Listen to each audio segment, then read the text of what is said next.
Hello and welcome to Love Talk. Today we are talking about a storm in a teacup, when a little problem becomes something major in a relationship. And that's something that couples talk a lot about all the time, isn't it? Well, they don't really talk about it, they argue about it. That's right. So today we're going to talk about this. What happens that, a little conversation, a little something, becomes an argument, a big argument. And maybe we'll be able to help you at home. And most couples will come to us and say, listen, we're always arguing, constantly arguing. You'd be surprised to find out that usually the arguments are about things that are trivial, not important. And today we hope that we have a recipe on how to finish these problems once and for all. Let's go to see what people have to say on the street, and we'll be right back here to the studio. I didn't tell my friend something and I thought it would blow over. And then she ended up finding out and it all got really big and commotion. I went to some place that I shouldn't have been there, and I've been warned not to go there, but I still went, so I got in big trouble out of it. I should just be listening. If you respect each other, when somebody shout, the other one is quiet, that one is, problem is, before getting bigger, is over. Yeah. Well, who hasn't been to blame yet for one of those silly arguments that started out of nothing? And the truth is that when you start engaging in this argument, something little quickly turns into something big. That's what they usually call a storm in a teacup. And something so small as the guy leaving his sock out of the dirty clothes basket can become something so big. Something so simple as you putting a cup on a table without a coaster can become something so big. But people will be surprised. This is what couples argue about, right? Yes, or even things like, oh, why didn't you say goodbye before you left, or why didn't you kiss me goodbye, or whatever. Small things. I mean, it has a lot to do with how you feel that day. And we ourselves, we have times like that.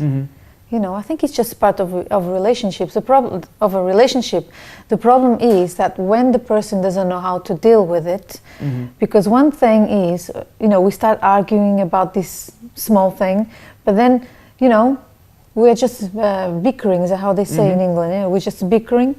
But if you don't just let go of that little thing that you are arguing about, it's going to become a big thing, and then that's it. Your day will be spoiled. The truth is, usually people think that when there's an argument in a relationship, it's usually an argument about something very important, like unfaithfulness or, something serious. But that's not true, because there's many couples who don't have problems like unfaithfulness and so on, but they are constant arguments. And it's because they are not ready to let go of something pointless to argue about. It's like they dig their heels in and they want to prove that they're right no matter what. But this is what we want to talk about today. We want to show you what some of the main reasons are for people to behave like that. Most of them, well, we've done that ourselves. So maybe, hopefully we'll be able to help you with some of our tips. And I think that one of the first reasons is the person, she is too stuck in her ways. She just can't let go of, it's the way she thinks, it's the way she wants to do it. And, the person forgets that, I am in a relationship, so it's not just me, it's the other person as well. Yeah. So we need to talk, we need to be, we need to compromise. And you need to be able to check, to compare, right? You need to put into perspective the little issue you are arguing about and the huge argument you're going to have. So something so little can cause something so big. Now it's your job to think, is it worth me having this massive argument and going to bed without talking to this person, or giving her the silent treatment for a couple of days, or vice versa, because of this little thing? Because that's what usually happens. Yes, it does. And you know what happens, James? Many couples, they've, for example, recently married, people usually say, oh, the first year or 2 years, they are really difficult. because most of it because of these little things.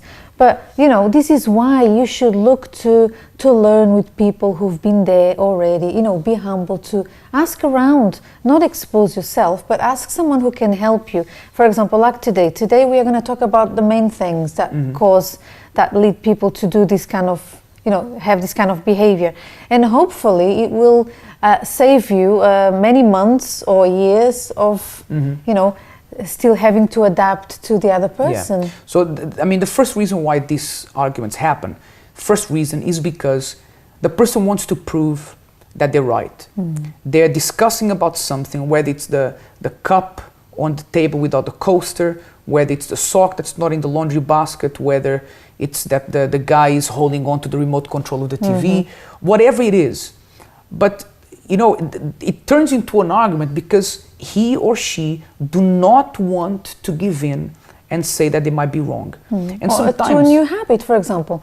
Maybe your partner likes to, you know, well, he doesn't like coasters, you know, he doesn't like it, just likes to put the cup there without anything. So, you know, you have to meet halfway, I mean. But also, you know, when a person wants to prove that they're right, I mean, what is the point of you proving that you're right in something so little? You know, if it's insignificant, it doesn't matter who's right. Actually, you know who wins? Who wins the battle is the one who steps back and avoids the argument. If you can avoid an argument based on that little thing, then you were the strongest one. If you avoided the argument by stepping back and say, it's okay, let's put the cup there without the coaster. Let's, you know, it's okay that you didn't put the toilet seat down. It's okay that you forgot to say goodbye to me last night or today when you went to work. If you learn to back down, you will be avoiding a lot of problems. You didn't prove that you're right, but you proved that you were the strongest person. You know, this usually comes with time, as you mature as a person and in the relationship. But as I said in the beginning of the program, we're going to help you speed up that process. Because if I knew many things that I know today, I would have saved myself a lot of tears and arguments, you know. But another thing that reason why people behave that way, it's when, for example, you don't know the other person's well, the word is a bit strong, ignorance. You know, you don't know the person's need.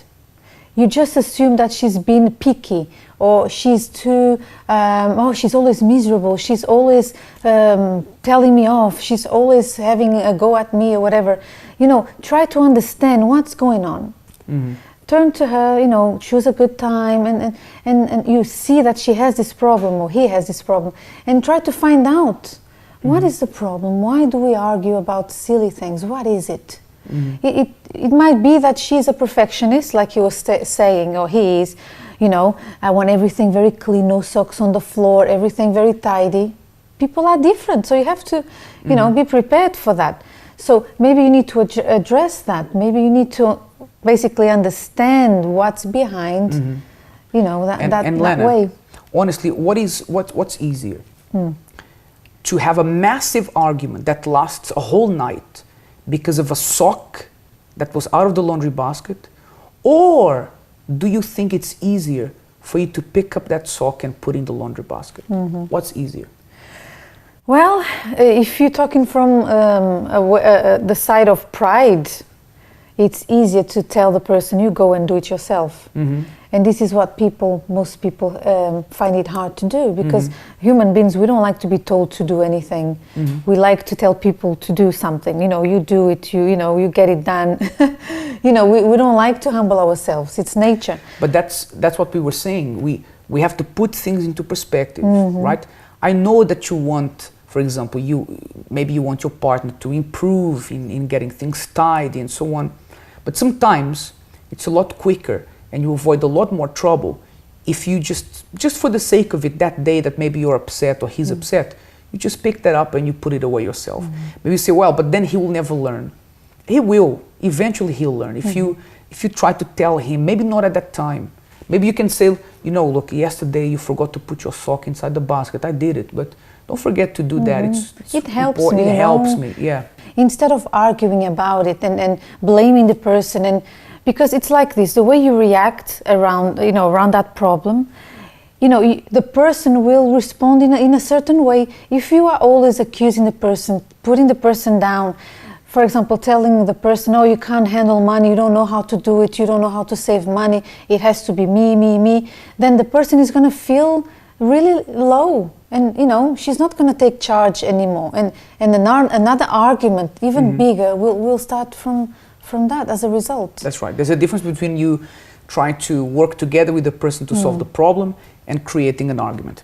Well, we're going to see what's happening now in the world of the celebrity gossip, and we'll be right back so that we can continue to give you more tips on how to avoid turning a little thing into a storm in a teacup. We'll be right back. Here's another session on celebrity hookup, makeup and breakups. Katie Holmes, ex-wife of Tom Cruise, is back on the dating scene, but the psychological damage from a failed marriage might be preventing Katie from taking the next major leap with someone special. Katie Holmes is dating, but insiders say the emotional scars from her relationship with Tom Cruise are holding her back in her love life. Famous actress Ashley Judd is getting divorced. The actress, better known for her role in movie Double Jeopardy, has called it quits after 11 strong years. Going public with the news of their split, the pair released this statement to People magazine. We have mutually decided to end our marriage. We'll always be family and continue to cherish our relationship based on the special love, integrity and respect we have always enjoyed. On the brighter side of life, country singer Kelly Clarkson is one happy fiancé. About a month before her engagement, she knew an engagement was pending and she already had a wedding ceremony in mind. For some celebrities, love is worth fighting for. For others, it's easy come, easy go.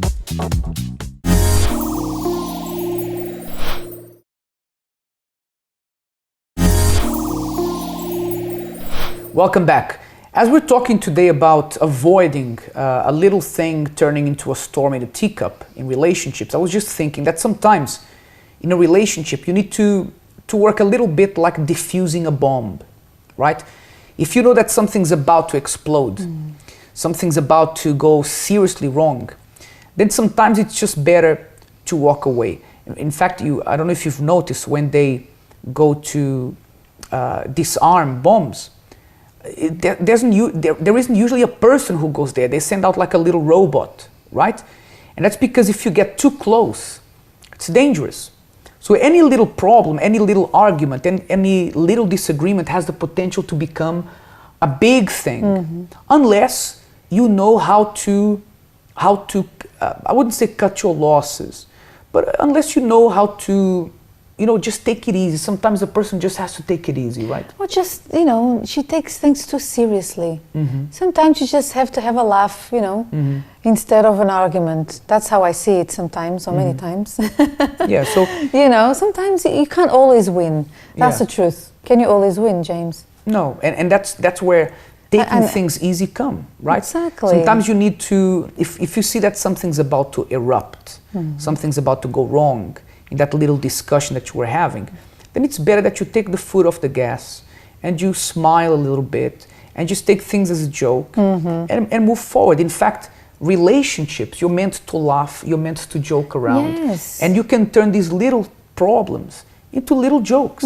For example, why do we say, have a laugh? Because some people take things so seriously that they become depressed. They become so sad, and it's a reason why, it's a reason for them to not talk to the other person for a day or two, and they feel miserable. Trust me, okay? In some years' time, you will look back and you will regret it, because it's just not worth it. Something else that I wanted to talk about is, people with an attitude problem. These people are very difficult to deal with. But I'm not the problem. He is the problem. Well, but because you have an attitude problem, you make something small actually to become an actual problem. For example, if I am with my husband and I asked him to deliver something for me at the post office, or something that was important to me, something small for him, but to me was something that meant a lot. And he forgot, because it's very typical of men. They forget many things, right? So instead of, just talk oh, you forgot to do what I asked you, now I have to wait an extra week. But you always forget. Isn't it? You always forget, and that's how it starts, right? I just made a point to do that because that's how it starts. Because something so little, so small, that you always do that. Yeah, you don't care about me. If it was for your friends, you wouldn't have forgotten yes, that. And that's how it begins, right? And the words that you say at that moment, at those moments, will mark your partner. And you can't take back words. You can't take it back. It will leave marks. So if you have an attitude problem, if you feel miserable, let's say you woke up that day feeling very miserable because your hair didn't look the way you wanted it to look, or because you were on your cycle, it affects. Okay, it's not just something in our minds, it does affect.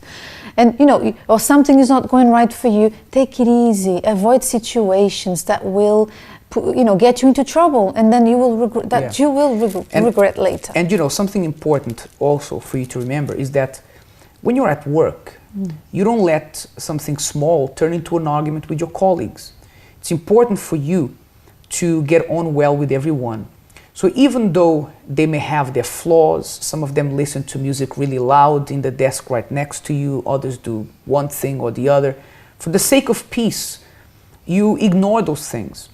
And actually, those are things that characterize your colleagues. You even make jokes about it afterwards, right? The same thing with your partner. Maybe you complain that your partner, he goes, I don't know, we can give here many examples. But you complain that your partner speaks too loud, that your partner, doesn't wash his dishes or your dish, whatever. But then again, these are the little things that characterize your partner. And you can't let that turn into an argument. Sometimes it's things that you would like to change in him, and eventually, or her. And eventually, if you keep working at it, they will change. But if you can keep the peace at work, ask yourself, why can't you keep the peace in your relationship? At the end of the day, if you love that person, you say you love that person, it should be easier for you to keep the peace in your relationship. But that's the problem. Yeah, but unfortunately, many people find it easier to keep the peace at work with people that they don't even like, and they can't do that at home. But that's the problem. Many people, they get into a relationship and they forget about what it's a relationship made of. It's two people who think differently, and you can't change the other person. One person, you have your personality, the other person has their own personality. And ideally, you should get together, become one. People often say that we look alike.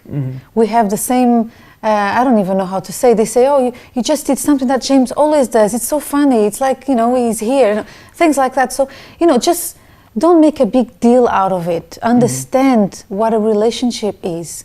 You are supposed to enjoy, to cherish the other person. Her flaws. For example, my husband here. You are quite forgetful.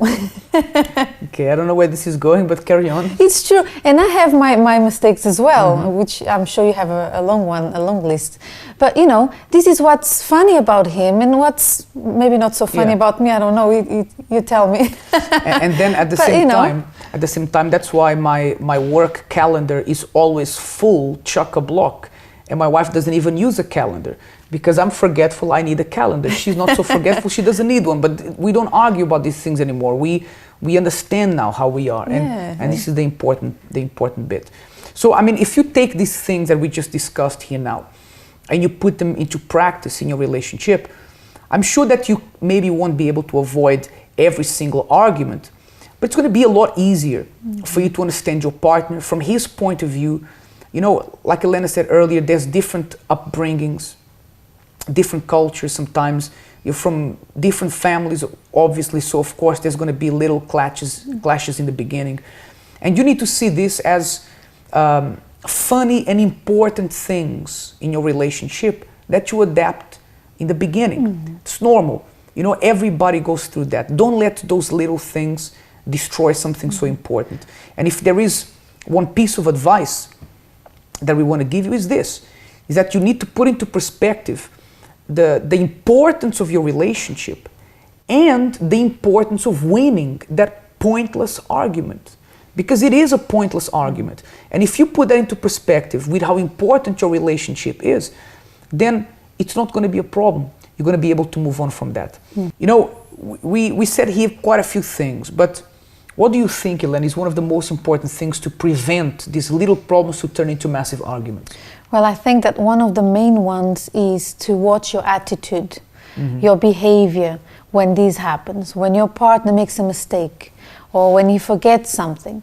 Watch how you speak, because you cannot take words back. And every word that you say will leave marks. So my advice to you is this: life is too short, and trust me, in some years' time, when you've matured, when you've learned even more about marriage or relationships, you will look back and you will feel, oh my God, why did I react that way? Why didn't I do this or that? So, you know, just take things a bit more easier and, you know, have a laugh from time to time, basically. And the thing is, you know, it's all a matter of perspective. You probably have had the experience, if you went on an airplane before, that when you board an airplane on a rainy day, and once the airplane takes off and goes through the clouds, the sun is shining, but it wasn't shining when you took off. So you see that a different perspective makes things look completely different.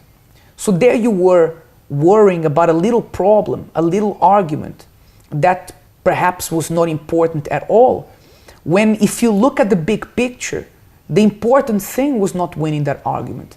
The important thing was letting that argument go. There's no winner or loser in that argument, and preserving the peace.